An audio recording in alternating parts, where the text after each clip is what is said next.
احمد نے بھی ہمت کر کے تو میری یہی جدوجہد ہے کہ ہر دفعہ اعلان کرتا ہوں اور تمہاری کبر حضور دیکھ رہا ہے کہ ہاتھ حضور نے دیکھا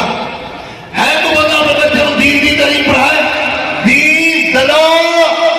اور مسافروں ہم نے رہنا نہیں تھے تو جانا ہے تو کم اپنے بچوں کو دین کی تعلیم پڑھاؤ۔ مولانا صاحب نے بڑا تنائی کو کام لیا اپنے بچوں کو پڑھا کے ایک نو ملتان بھیج دیتا، ایک نو سیالکوٹ بھیج دیتا، ایک نو شیخوپورے بھیج دیتا۔ ہر علاقے میں اپنے بچوں کو دین کی تعلیم پڑھا کے کہاں تسی کام کرو، آؤ اپنے بچوں کو دین کی تعلیم پڑھاؤ اور انشاءاللہ دونوں جہانوں میں کامیابی ہوگی۔ ہے کو بندہ اپنی بچے کو دین کی تعلیم پڑھائے، پہلی جذبائی ماں ہے اگر ماں آج کے دن ہو اپنے بچہ دین کی تعلیم ضرور پڑھائے گی۔ یہ مولانا صاحب بیٹھے ہیں، یہ پروفیسر بھی ہے، انہاں کے والدین نے 4 بچیاں 4 بچے سارے عالم دین، سارے عالم دین، اور کتنی خوش نصیب ماں ہے۔ تو میں اس واسطے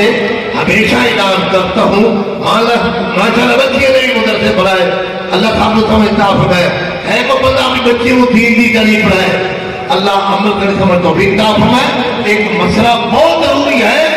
اور کئی نئے ساتھی آتے ہیں نماز نہیں ہوتی ٹکرا مارتے ہیں، یہ مسئلہ 10 کے پھر درود اسلام بھائی کون سے گا فروخ صاحب آپ میرے بیٹے آپ ماشاءاللہ میرے بیٹے یہ مسئلہ جو ہے بارہ بتایا جاتا ہے لیکن کچھ ساتھی نئے آتے ہیں اس لیے دوبارہ مسئلہ بتایا جاتا ہے۔ یلزم الرجل الاستبراء، مرد کے لیے استبراء جو ہے یہ لازم ہے، حتی یزول اثر البول ویطمئن قلبہ علی حسب عادتہ، یہاں تک کہ پیشاب کا اثر جو ہے وہ زائل ہو جائے اور اپنی عادت کے مطابق اس کا دل جو ہے مطمئن ہو جائے، چلنے کے ساتھ، انگورا لگانے کے ساتھ یا جس طریقے سے بھی اس کا دل مطمئن ہو جائے۔ وَلَا يَجُوزُ لَهُ الشُّرُوعُ فِي الْوُضُوءِ حَتَّى يَطْمَئِنَّ بِزَوَالِ رَشْحِ الْبَوْلِ، اس وقت تک وضو کرنا جائز نہیں ہے جب تک پیشاب کے چھینٹوں قطروں کے گرنے سے مکمل اطمینان حاصل نہ ہو جائے۔ ہم پیشاب کرتے ہیں اور اس کو دھونے کے بعد ہم تہبند باندھ لیتے ہیں، نالی کے اندر کچھ قطرے رک جاتے ہیں جو کہ بعد میں چلنے سے، کھانسنے سے، انگورا لگانے سے یا وزن ڈلتا ہے پہلو پہ، یا وہ قطرے کسی صورت میں نکلتے ہیں تو وہ کپڑوں کو ناپاک کر دیتے ہیں، وضو بھی نہیں ہوتا، بدن بھی ناپاک ہو جاتا ہے، جس کی وجہ سے نماز میں وسوسے آتے ہیں اور نماز میں مزہ بھی نہیں آتا، دعائیں بھی قبول نہیں ہوتی، اس لیے کہ ہماری طہارت جو ہے وہ ٹھیک نہیں ہے۔ اس لیے یہ بارہ مسئلہ بتایا جاتا ہے کہ ہم استنجا کرتے ہیں، اس کے بعد ہم اس عضو کے اندر جو قطرے ہوتے ہیں، آج کل پہلے وقتوں میں ایک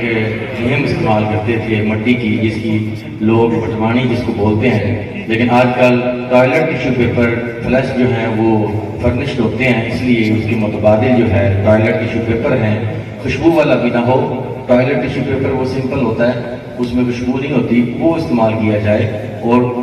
پیشاب کرنے کے بعد نالی سے قطروں کو نکالنا اطمینان کے ساتھ، دل مطمئن ہو جائے، اور اس کی مختلف ہر بندے کی اپنی اپنی کیفیت ہے چلنے کے ساتھ، اور جس کیفیت میں جس حالت میں بھی اس کا دل مطمئن ہو جائے اس کے ساتھ اس قطروں کو خارج کرے، پھر اس کے بعد اس کو دھوئے اس کو، اور پھر تہبند باندھے تو پھر وضو اس کا پھر مکمل ہوتا ہے۔ اس طرح نبی کریم یہی طریقہ جو تھا صحابہ کا تھا، جس پر اللہ رب العزت نے صحابہ کی تعریف فرمائی، پھر رسول اللہ صلی اللہ علیہ وآلہ وسلم نے صحابہ کو شاباش دی۔ تو حضرت عباس رضی اللہ تعالیٰ سے روایت ہے کہ جب یہ آیت نازل ہوئی تو رسول اللہ صلی اللہ علیہ وسلم مسجد قباء کی طرف تشریف لے گئے، اور وہ انصار صحابہ سے فرمایا انہوں نے کہ تم طہارت کے وقت کون سا عمل کرتے ہو جس کی وجہ سے اللہ نے تمہاری تعریف کی ہے؟ تو انہوں نے عرض کی کہ ہم پہلے پتھر استعمال کرتے ہیں اور پھر پانی استعمال کرتے ہیں۔ یہی وہ طریقہ ہے استنجے کا، استبراء ہے، اس سے وضو طہارت مکمل ہوتی ہے اور بندہ ناپاکی سے بچ جاتا ہے اور بدن بھی ناپاک نہیں ہوتا، جسم بھی۔ یہی طریقہ بارہ بتایا جاتا ہے، اللہ اس پر ہمیں عمل کرنے کی۔ ہمارے سنیا کی یہاں مسجدیں بہت بڑیاں ہوتی ہیں لیکن واش روم کا انتظام نہیں ہوتا، لہذا جتنے تک پیشاب خشک نہ ہوئے حضور نے فرمایا مسجد بھری ہوں گیا لیکن نمازی کوئی نہیں ہوگا. تو اس لیے گھر پیشاب کر کے واش روم گھر تصدی کر کے پھر آؤ نماز پڑھو. اللہ آپ کا توفیق عطا فرمائے. سردار کا بہت بہت شکریہ. ہم نے اس طرح خدمت نہیں کر سکے جس طرح کرنی چاہیے تھی. تو ان کی مہربانی ہے جو خلیفے ہیں انتظامیہ والے ماشاءاللہ بڑا کام کیا. رات دن میں جدوجہد کر کے سکورٹی والا نے کھانے پکانے والا نے بہت زیادہ خدمت کی. حقیقت دل خوش ہوتا ہے. اللہ ان کو اجر اور صلہ عطا فرمائے. تو آخری مجلس